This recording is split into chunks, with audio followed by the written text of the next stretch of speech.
for basic social services for the world's 75 low-income countries and to support economic transformation, especially in Africa and throughout the global south.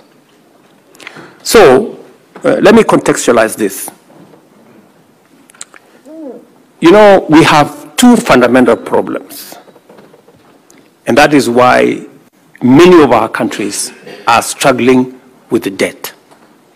Two fundamental problems. Problem number one is debt management.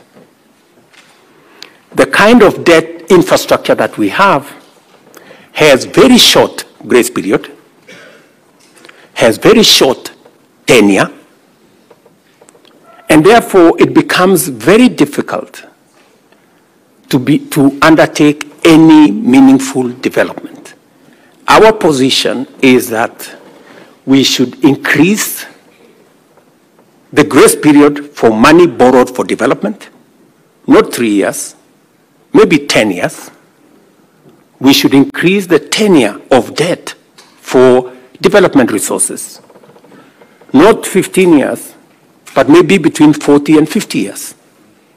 That way, when you mobilize resources for development, you have adequate time to be able to undertake that development without the constraints of having to repay this debt. That is number one. Number two, the other problem that we have in the whole of financing development is what we are calling responsible sovereign lending. What do we mean by that?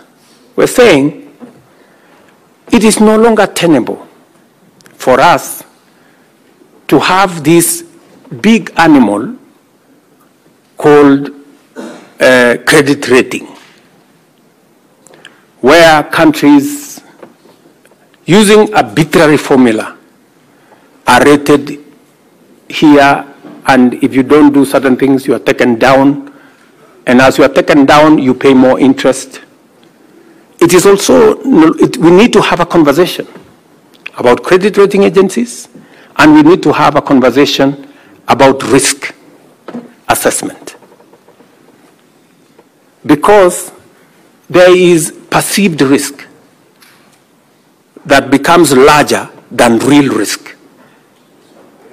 And that perceived risk is pushed by certain quarters to make Africa uncompetitive. And that is the reason why, while others are accessing development resources at 1 or 2%, most African countries are accessing development resources in markets at between 10 and 15%. Explain to me, honorable members,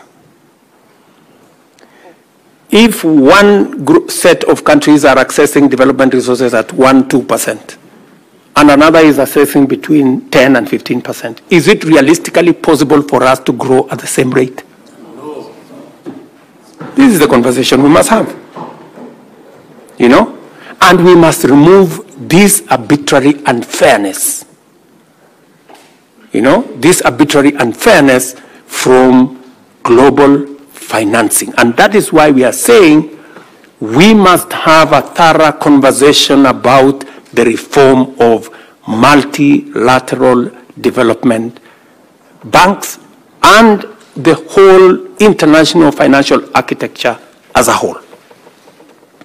When we started this debate a year ago, we looked like mad people. But I promise you, today, in every meeting, everybody has come to the conclusion that there is a problem with the architecture of international financing. And the conversation is no longer if, the conversation is when are we and how are we going to reform it. And that is why it is important for institutions like the East Africa Legislative Assembly to apply itself, apply your mind to what kind of contribution are you going to make in this reform that is going to make our economies access development financing. It is the only way we can make meaning to our development. The last IDA replenishment, for example, in 2021 raised US dollars 91 billion, which was disbursed